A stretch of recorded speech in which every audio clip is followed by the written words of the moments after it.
Single click বা double ক্লিকের কাজ আমরা অনেকেই জানি, কিন্তু 3 ক্লিকের কাজ জানি কি? হ্যাঁ বন্ধুরা, পরপর 3 ক্লিক বা ট্রিপল ক্লিকের মাধ্যমে আমরা নতুন কিছু করতে পারি এবং এটা অনেক মজার জিনিস।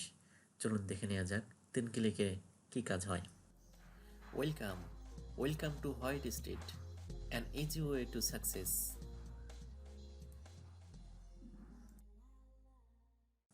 প্রথমে যদি আমরা সিঙ্গেল ক্লিক করি, যেখানে ক্লিক করব সেখানে কার্সারটি অবস্থান করবে, সেখানে আমরা টাইপ করতে পারি।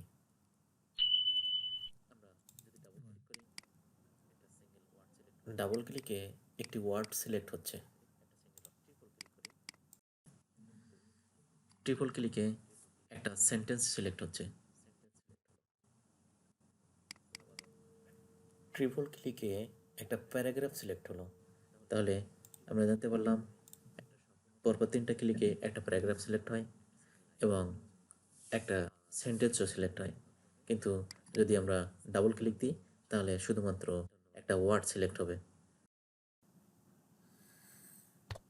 শুধু msword নয়, আমরা চাইলে ওয়েবসাইটেও 3 ক্লিকের ব্যবহার করতে পারি। যেমন এখানে যদি আমি 3টা ক্লিক দিই, একটা প্যারাগ্রাফ সিলেক্ট হলো, এখানে একটা সেন্টেন্স সিলেক্ট হলো, বা যদি আমি একটা ওয়ার্ড সিলেক্ট করতে চাই তাহলে শুধুমাত্র ডাবল ক্লিক, ব্যাস এটুকুই। আমরা সহজেই একটা প্যারাগ্রাফ কম সময়ের মধ্যে সিলেক্ট করে কপি করতে পারি, প্রয়োজন অনুযায়ী পেস্টও করতে পারি যেখানে আমাদের প্রয়োজন সেখানে।